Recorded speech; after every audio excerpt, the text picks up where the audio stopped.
After Daphne leaves, we get to see Frasier's entire tool collection in one glorious shot.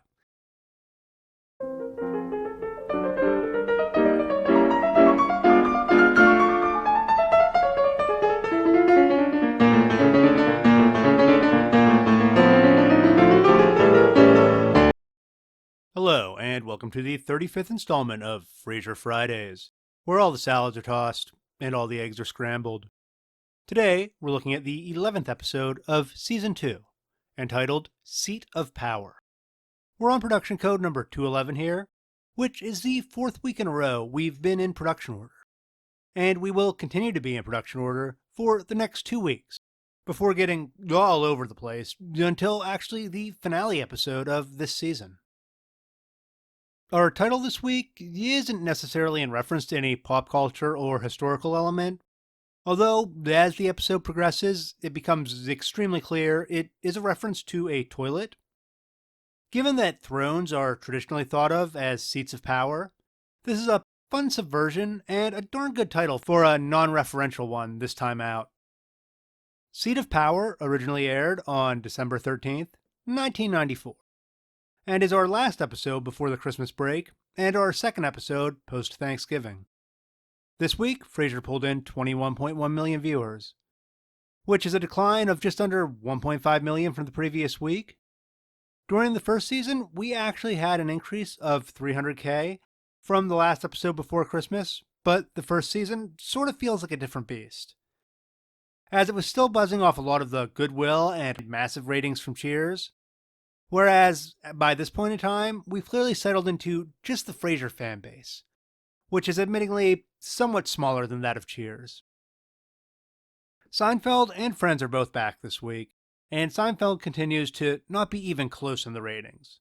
With that said, the Andy Ackerman and Larry David episode of Seinfeld is the second lowest rated of the season at only 26.8 million viewers.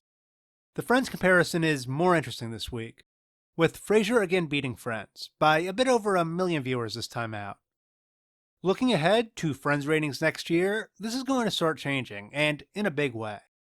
But we'll get to that when we get there. Seat of Power is a James Burrows directed episode and the inaugural episode for writer Steve Levitan.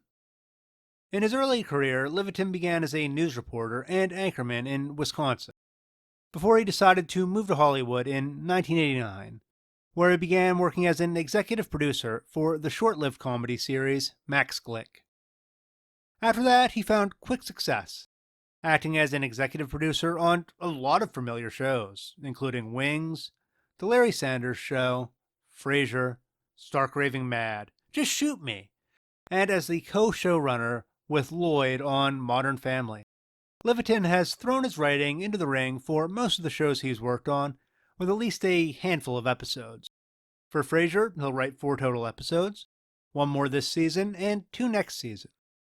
One thing he won't do is work as a director on Frasier, although, starting in 2000 with Stark Raving Mad, he'll try his hand at directing in a lot of the shows he's creatively involved with, most notably of which includes directing 25 episodes of Modern Family. Levitan has earned numerous awards for his TV shows, including winning 3 different Emmys for Modern Family. Our intro this week is The Elevator and the Space Needle. It is making its 9th appearance overall and its 2nd appearance for the season.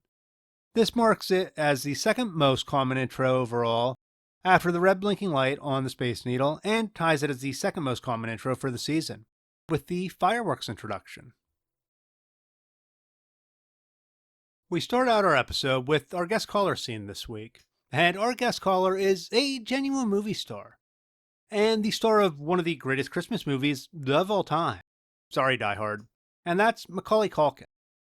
Beyond a doubt, Culkin is best known for his role in the 1990 Christmas comedy Home Alone. It was his breakthrough role as a child actor, plus or minus larger roles in Uncle Buck and Rocket Gibraltar, and has more nonsensical sequels than anyone cares to think about. Culkin kept very busy in the late 80s and early 90s as a child star, appearing in over 20 films from the time he was 8 until he was 15. Among those appearances is The Pagemaster, Richie Rich, and My Girl. With the exception of a couple music videos after the age of 15, Culkin pretty much stopped acting until he was in his early 20s, with a 2003 episode of Will and Grace. Since then, he's appeared off and on in various shorts, TV shows, and music videos, including American Horror Story, The Jim Gaffigan Show, and Robot Chicken. He seems to play himself as often as he plays an actual part. In addition to acting, Culkin has done a number of odd projects, including joining the comedy rock band The Pizza Underground, and appearing in a number of YouTube web series. Culkin is an interesting person and an interesting guest star. Unlike most of the guest stars we see on Frasier, Culkin could guest star today, and minus his voice sounding a little older, he would be just as famous and for the exact same reasons as he was 30 years ago.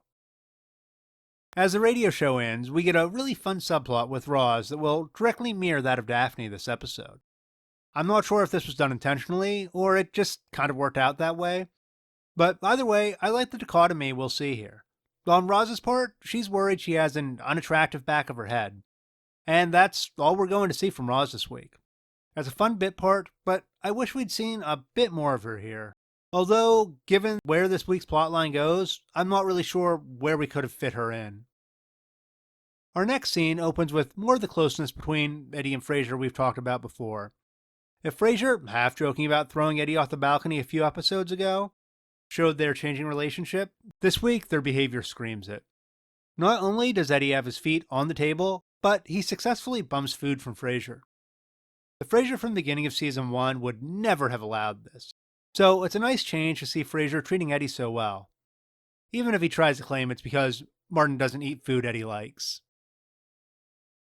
From there, we get that nice striking dichotomy between Daphne and Roz, which, now that I'm thinking about it again, I think must have been done on purpose by Liviton. Daphne is taking Eddie for multiple walks at the dog park each day to try and attract this one guy's attention, while Roz is worried about the back of her head looking unattractive because a guy that said hi to her a few times hasn't asked her out. It's a really nice counterbalance between the two women trying to attract men, and just a great comparison for how they each operate. After Daphne leaves, we get to see Frasier's entire tool collection in one glorious shot. I'm not 100% certain, but I believe the multi-tool Frasier has here is a Leatherman PST, or Pocket Survival Tool, or a knockoff of it that looks nearly identical to it. It was introduced in 1983 and was actually the first ever folding knife multi-tool. The original idea for the PST came about in 1975, and it took a full 8 years for Tim Leatherman to complete the design he liked and bring it to market. The PSTs have since been retired, as have the PST2s, in favor of more modern knife designs. With that said, today you can find numerous stainless steel versions in the secondary market for the $40 to $80 range. With that said, turquoise ones like Frasier's here don't really seem to exist. But given Frasier's personality, I could see him paying extra for a custom turquoise one. We get our first shot of Frasier's bathroom in a while, and it looks way different than it did from the previous shots we got from outside of other rooms. And by way different, I mean it's massive. In the shots in this scene, we can see Frasier has a phone on the wall next to the toilet, which probably isn't a bad idea if your bathroom is this big, but not something I think was ever that common. The phone isn't the only strange thing in Frasier's bathroom. You can't see it in this scene, but you can see it later in the episode. Frasier has a chair with a reading lamp in the middle of his bathroom. I'm not sure what the reason for this was from a set design perspective, but it's an interesting choice in any event. And as strange as it is, it doesn't feel totally out of place for Frasier's apartment. The ridiculousness of Frasier's bathroom turns out to be the least ridiculous thing in this scene, as Niles and Frasier bond over their manly work of fixing the toilet. Niles gets one of the best lines of the episode, where he says, "That Niles is dead, call me Dutch." And the scene takes an even more fun turn from there, as the brothers use tools that they have no business using for the project to not quite fix the toilet. It's a great scene, and the kind of antics I absolutely love to see. With all that said, I've personally done toilet repairs in the past, and the toilet shouldn't have worked when it did. They never replaced the ball before they flushed it again, but I'm not going to fault anyone involved in the cast and crew for not knowing how to perform maintenance on a toilet. There's one other great line from Niles I want to mention before we get to the guest stars this week, and that's here when the toilet bowl starts overflowing. He asks Frasier where his Amish friends are now. Niles frequently gets some of the best lines, but Leviton's script is just full of excellent Niles lines this week, with one after another, and you can easily see how he went on to win multiple Emmys. The Plumber and our first guest star arrive, and it's one of my all-time favorite comedy actors, John C. McGinley. McGinley is a character actor who's had a huge career. He got his start in 1984 when he was an understudy in Danny and the Deep Blue Sea, which led to him getting an Oscar-winning role in the 1986 film Platoon, which was only his second credited acting role. Throughout the rest of the 80s and 90s, McGinley kept himself really busy with every kind of on-screen acting gig, from television shows like Spencer for Hire, to movies like Point Break, to high-profile made-for-TV movies like Intensity.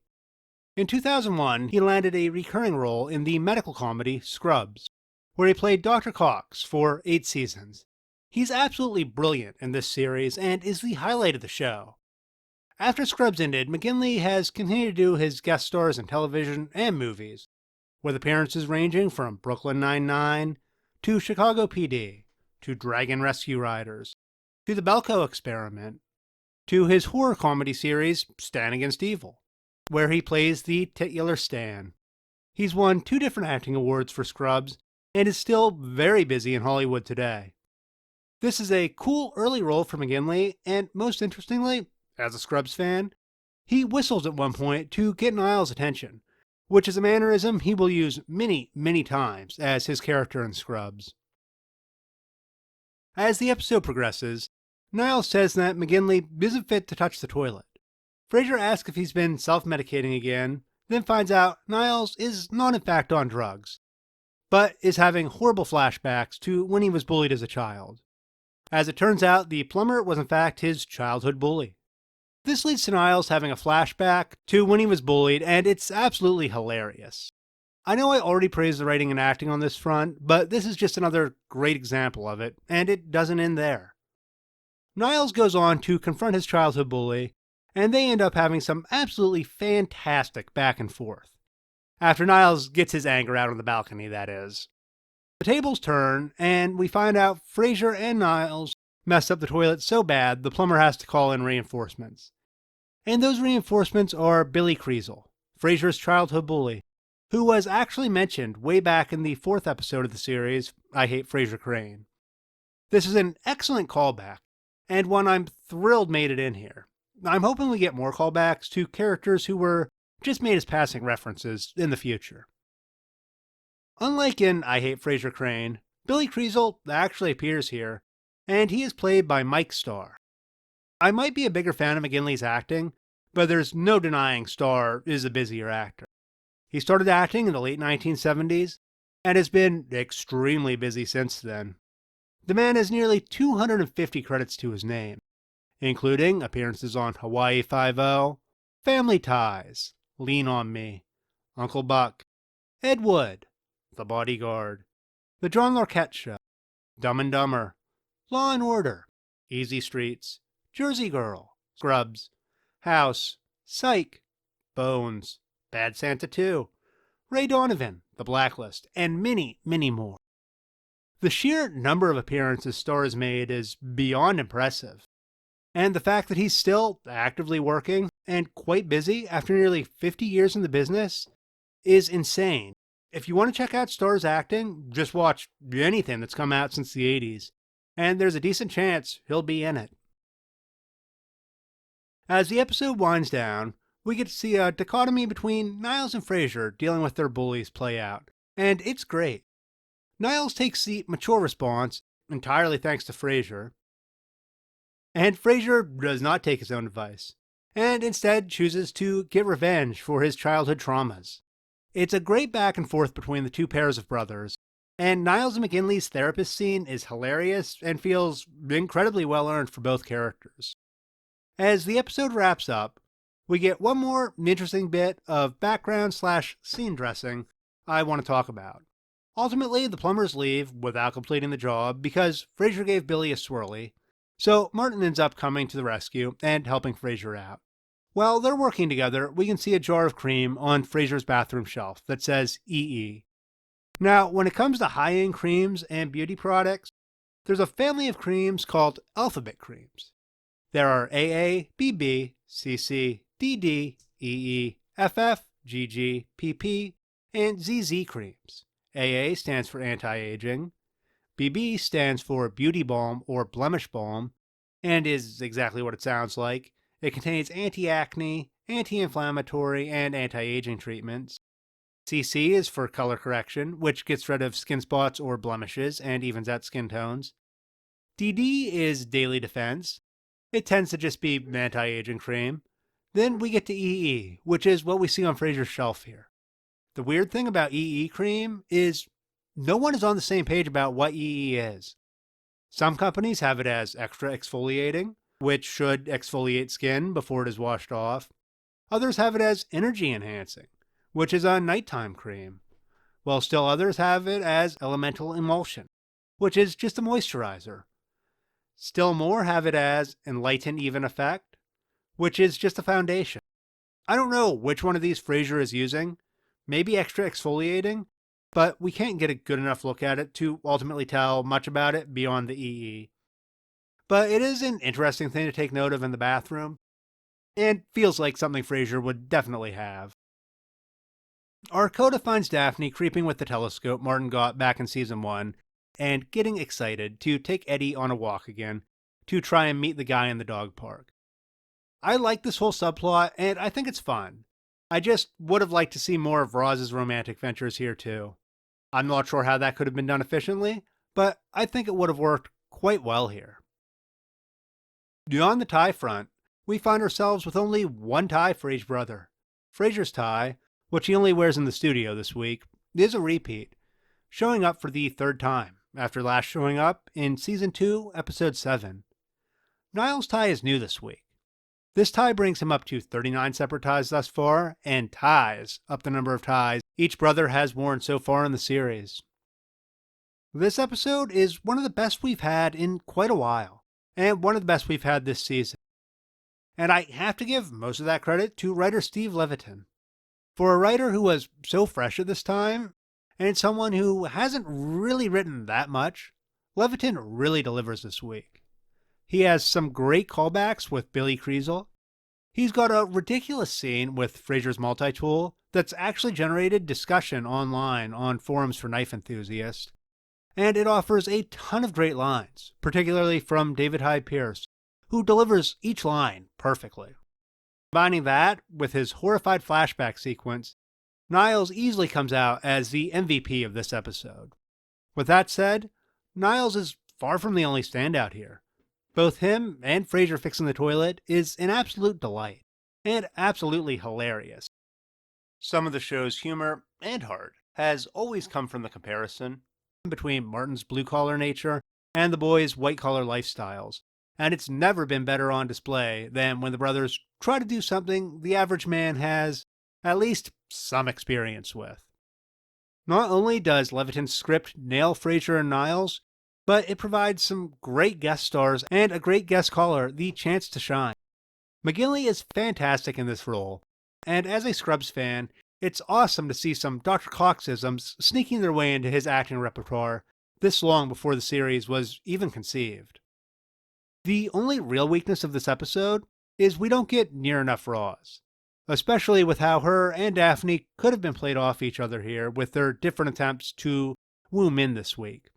That small complaint aside, this was an all-around great episode and a great time for all the actors.